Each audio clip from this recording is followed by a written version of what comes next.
অশ্লীল গল্প, অশ্লীল ভিডিও এসব দেখার আগে একবার ভিডিওটা দেখে যাবেন। যদিও ছেলেদেরকে নিয়ে ভিডিওটা, তারপরও ছেলে মেয়ে দুজনেরই দেখার দরকার। চোখ বড় বড় করে তাকিয়ে ছেলেটি মোবাইলে কি যেন একটা দেখছে।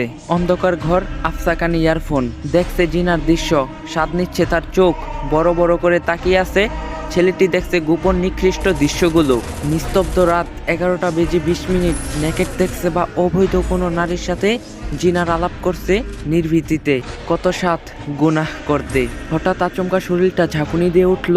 ছেলেটি মনে হলো কে যেন রুমে ঢুকছে, কিন্তু রুমের দরজা তো আটকানো। কি ব্যাপার, কে ঢুকলো রুমে? অন্ধকারে হঠাৎ শরীরটা শিউরে উঠল। অজানা কেমন একটা শব্দ কানে বাজলো। অনুভব করতে পারলো কেন জানি শরীরটা অবশ হয়ে যাচ্ছে। হঠাৎ বাদিকে দেখলো, এটা কি? ওমা, কে এটা? বিশাল বড় কে আমার পাশে দাঁড়িয়ে আছে? কিভাবে ঢুকলো রুমে?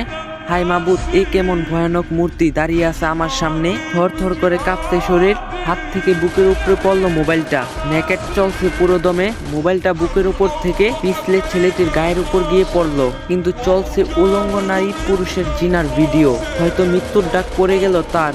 সে দেখছে মালাকুল মাউত দাঁড়িয়ে আছে অথঙ্ক মৃত্যুর দ্রুত। একটু আগেও দেহটা ছিল অনেক গরম, কিন্তু মুহূর্তে ঝিমমেরে ঠান্ডা হয়ে গেছে। মৃত্যু আজ তার সামনে। মনে মনে ভাবছে, হায় আফসোস, একটু যদি তওবা করতে পারতাম, কিন্তু সময় যে আর নাই।